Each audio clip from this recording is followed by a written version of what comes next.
Hello, protein treatment ചെയ്ത് കഴിഞ്ഞാൽ നമുക്ക് ഹെയർ ഗ്രോത്ത് ഉണ്ടാവുമോ, അതുപോലെ തന്നെ ഇത്ര ലാസ്റ്റിംഗ് കിട്ടുമോ എന്നൊക്കെയുള്ള കസ്റ്റമേഴ്സിന് ഒരുപാട് ഡൗട്ടുള്ള കാര്യമാണ്.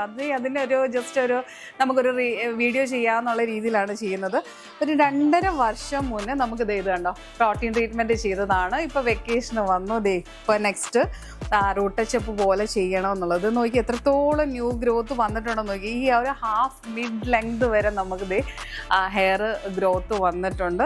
അത് താഴത്തെ ആ ഒരു ഹെയർ കണ്ടു കഴിഞ്ഞാൽ അറിയാം, ഇപ്പോഴത്തെ ഒരു ന്യൂ ഗ്രോത്ത് കണ്ടു കഴിഞ്ഞാലും അറിയാം. നമ്മുടെ ഇവിടുത്തെ ക്ലൈമറ്റിൻ്റെ പ്രശ്നമൊന്നുമല്ല. ഞാൻ വീണ്ടും അഗെയിൻ പറയുകയാണ്, ഹോട്ട് വാട്ടർ യൂസ് ചെയ്ത് കഴിഞ്ഞാൽ നമ്മുടെ ഹെയറിൻ്റെ ടെക്സ്ചർ ഈ ഒരു ഫ്രിസി ടെക്സ്ചറിലേക്ക് നമുക്ക് വരും. ഇപ്പം നമുക്ക് സെക്കൻഡ് സിറ്റിംഗ് ഈ പറഞ്ഞ പോലെ തന്നെ വീണ്ടും അത് പ്രോപ്പറായിട്ട് പ്രോട്ടീൻ ട്രീറ്റ്മെൻറ്റ് ചെയ്യാൻ വന്നേക്കാണ്.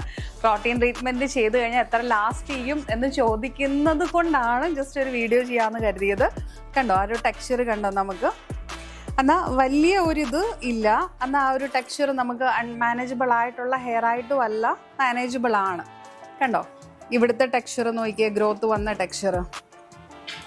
അപ്പം നമുക്കത് ഫുൾ ചെയ്തതിന് ശേഷം ഒന്നുകൂടെ കാണാം. 2.5 വർഷമാണ്. 2.5 വർഷമായിട്ട് നമ്മുടെ ടെക്സ്ചർ കണ്ടോ അതേപോലെ തന്നെ കിടക്കുന്നത്. ഗ്രോത്തും നോക്കിയേ, അഗെയിൻ നമുക്ക് ആ ഒരു റൂട്ടിൽ നല്ല രീതിയിൽ ഗ്രോത്തും വന്നിട്ടുണ്ട്. നമുക്ക് ആഫ്റ്റർ റിസൾട്ടും കൂടെ കാണാം.